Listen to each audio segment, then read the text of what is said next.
ഈ കഥ കേട്ടതിന്റെ ഒരു സെന്റിമെന്റ്സ് ആണോ പ്രേമം തോന്നാനുള്ള ഒരു സാധനമായിട്ട് മാറിയത്? സെന്റിമെന്റ്സ് ഒന്നല്ല. സെന്റിമെന്റ്സ് ഒക്കെ ആദ്യമേ ആയിരുന്നു. സെന്റിമെന്റ്സ് ഒന്നല്ല. ആദ്യം തോന്നിയ സെന്റിമെന്റ്സ് ഒക്കെ തോന്നിയായിരുന്നു. മനുഷ്യ സഹജമാണല്ലോ, സെന്റിമെന്റ്സ് തോന്നിയായിരുന്നു. പിന്നെ പ്രണയം തോന്നിയത് സെന്റിമെന്റ്സിൽ നിന്നുള്ള ഒരു ഉൾത്തിരിവൊന്നല്ല. എന്റെ ഉൾബോധ മനസ്സിലെവിടെയോ ഒരു പ്രണയം പൊട്ടിയുണച്ചതാണ്. ഇതൊക്കെ കാണുമ്പോൾ നമുക്കൊരു അറപ്പൊന്നും തോന്നില്ല. ഞാൻ വളരെ ഹാപ്പി ആയിട്ട് നല്ല പ്രൗഡായിട്ട് കൂടെ നടക്കണം. തലയുറത്തി പിടിച്ച് തന്നെ നടക്കണം. അഭിമാനത്തോടെ 4 ആളുടെ മുഖത്ത് നോക്കാൻ എനിക്ക് ഒരു മടിയില്ല. ഇപ്പൊ എന്നെ ഫ്രണ്ട്സ് ആരും വിളിക്കാറൊന്നുമില്ല. അതിനൊന്നും എനിക്കൊരു പ്രശ്നമില്ല. ആരില്ലെങ്കിലും എന്റെ വിൻചേട്ടന്റെ കൂടെ അറപ്പ് തോന്നേണ്ട ആവശ്യമില്ല. എന്തിനറപ്പ് ഞാനാണെങ്കിലും ആരാണെങ്കിലും അങ്ങനെ തന്നെ അവസ്ഥ ചെയ്യും. എന്താണെങ്കിലും ഒരു ദിവസം കഴിഞ്ഞാൽ പിന്നെ കിട്ടിയില്ലെങ്കിൽ പിന്നെ ആള് മണം മാറി വരും. എല്ലാവർക്കും എല്ലാതും സഹിക്കാൻ പറ്റുന്നവരില്ല. അപ്പൊ നമ്മളാരും കുറ്റം പറയാനും പറ്റില്ല. അത് മനുഷ്യൻ. അല്ലാതെ ഇപ്പൊ നാട്ടിൻപുറത്ത് കല്യാണത്തിനൊക്കെ പോവാ, കൂട്ടുകാരുടെ അടുത്തേക്ക് പോവാറില്ല. ചോദിക്കണ്ട. അതൊന്നും പോയി കണ്ട കാലൊക്കെ എത്ര വർഷം മുന്നേ കണ്ട. അത് സ്വന്തം വീട്ടിൽ നിന്ന് എഴുന്നേപ്പിച്ചിട്ട്, കുടുംബക്കാരിൽ നിന്ന് എഴുന്നേപ്പിച്ചിട്ട് പിന്നെ പോയില്ല. കല്യാണപ്പന്തലിന്, പെങ്ങളുടെ കല്യാണപ്പന്തലിന് പോയി, ഒരാളുടെ കല്യാണത്തിന് ഇതുവരെ പോയില്ല. കല്യാണം വിളിക്കാനൊന്നും പോകണില്ല ആരും. വിളിക്കൊന്നുമില്ല ആരും. വന്നു കഴിഞ്ഞാൽ പിന്നെ അത് തീർന്നു. നമ്മളെന്തിനാ വെറുതെ പോകണം?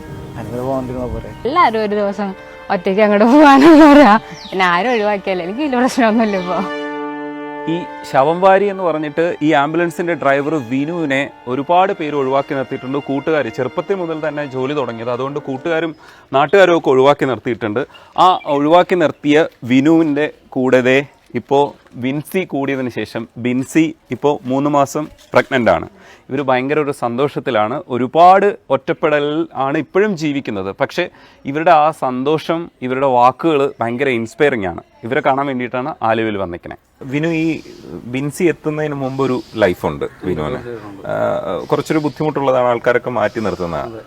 അത് ഇപ്പോൾ കുറച്ച് സന്തോഷമായിട്ടുണ്ട്. പക്ഷേങ്കിൽ ആ പഴയ കാലം ഒന്ന് ഓർത്ത് പറഞ്ഞാൽ, നമ്മളെ കണ്ടു വളർന്നവർ ആ മാറ്റൂല, ഒരിക്കലും മാറൂല. ഈ സമൂഹ മാധ്യമങ്ങളോട് അറിഞ്ഞ് പുതിയതായിട്ട് വന്നവർ മാത്രം നമ്മളോട് അടുപ്പായിട്ട് വന്നുള്ളൂ. അവരാ വന്ന് കണ്ടു പോകണമെന്നല്ലേ ഉള്ളൂ. ഒരിക്കലും നമ്മളെ പിന്നീടുള്ള നമ്പർ എപ്പോഴും ആരും കാണുന്നില്ല. പിന്നെ ചില സ്ഥലങ്ങളിൽ എടുക്കാൻ പോകുമ്പോൾ അവർ തിരിച്ചറിയുന്നുണ്ട്. അവരൊക്കെ യാതൊരു കുഴപ്പമില്ല. നമ്മളെ കണ്ടു വളർന്ന സമൂഹം ഇന്നും നമ്മുടെ മുന്നിൽ തന്നെയാണ്.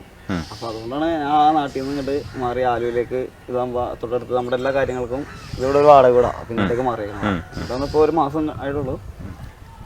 അപ്പോഴും ആ സിറ്റുവേഷൻ അവിടെ ഇപ്പോഴും അങ്ങനെ തന്നെയാണ്. സ്വന്തം സ്ഥലം മനക്കിപ്പിടി, കാർമൽ മനക്കിപ്പിടി, അശോകരം മനക്കിപ്പിടി. ഈ ജോലിയിലേക്ക് എങ്ങനെ എത്തണേ? ആദ്യ കാലഘട്ടത്തിൽ എങ്ങനെയാ ഇത്?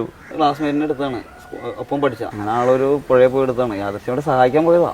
യാദൃശ്യമായിട്ട് ഒരിക്കലും നമ്മൾ അതിനായിട്ട് കാണാൻ പോയത്, എടുക്കണത് കാണാൻ പോയതാ. അങ്ങനെ സഹായിക്കാൻ ഒരു യാദൃശ്യമായിട്ട് ഇറങ്ങേണ്ട വന്നു.